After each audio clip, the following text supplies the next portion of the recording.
बाबा बादशाह भंगिया खा गइल खाली कुटिया में रखला से। Presents by Rekha Films।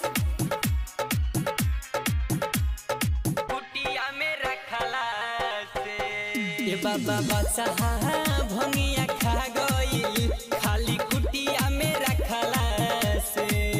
ए बाबा बादशाह भंगिया खा गइल खाली कुटिया में रखला से।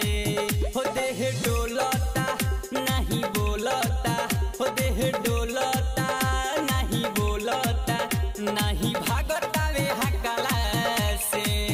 ए बाबा बादशाह भंगिया खा गइल खाली कुटिया में रखला से। ए बाबा बादशाह भंगिया खा गइल खाली कुटिया में रखला से। हो देह डोलता नहीं बोलता, हो देह डोलता नहीं बोलता, नहीं भागता वे हकला से।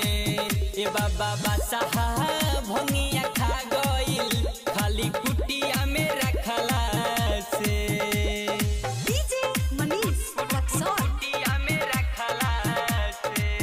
ए बाबा बादशाह भंगिया खा गइल खाली कुटिया में रखला से। प्रेम से बोली बाबा बासुकीनाथ की। कुटिया में रखला से। बाबा घरवे भिन सरवे रही निकलले हो, निकलले हो, निकलले हो। अचके आइल ना बुझाइल मुहमा डलले हो। डलले हो, मुहम्मा डलले हो। लागत डरवाए बाबा रुआ डांटला से, हो डांटला से, बड़ी डांटला से, डांटला से। बाबा घरवे भिन सरवे रही निकलले हो, निकलले हो, निकलले हो। अचके आइल ना बुझाइल मुहमा डलले हो। डलले हो, मुहम्मा डलले हो। लागत डरवाए बाबा रुआ डांटला से, हो डांटला से, बड़ी डांटला से। बतिया न मानता देहिया के झारता देखनी हो बहारा से। ए बाबा बादशाह भंगिया खा गइल खाली कुटिया में रखला से। ए बाबा बादशाह भंगिया खा गइल खाली कुटिया में रखला से।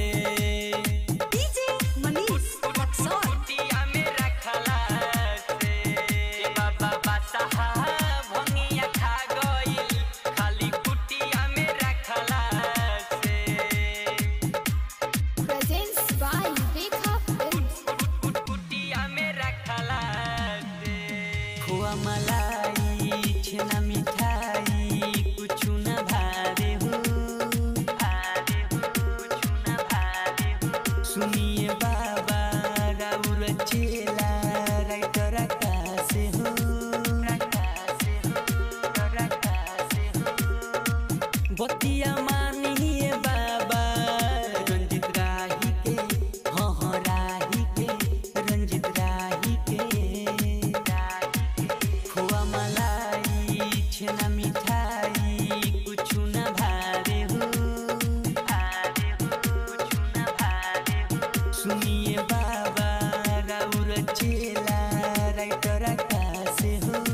रकासे हो, रकासे हो।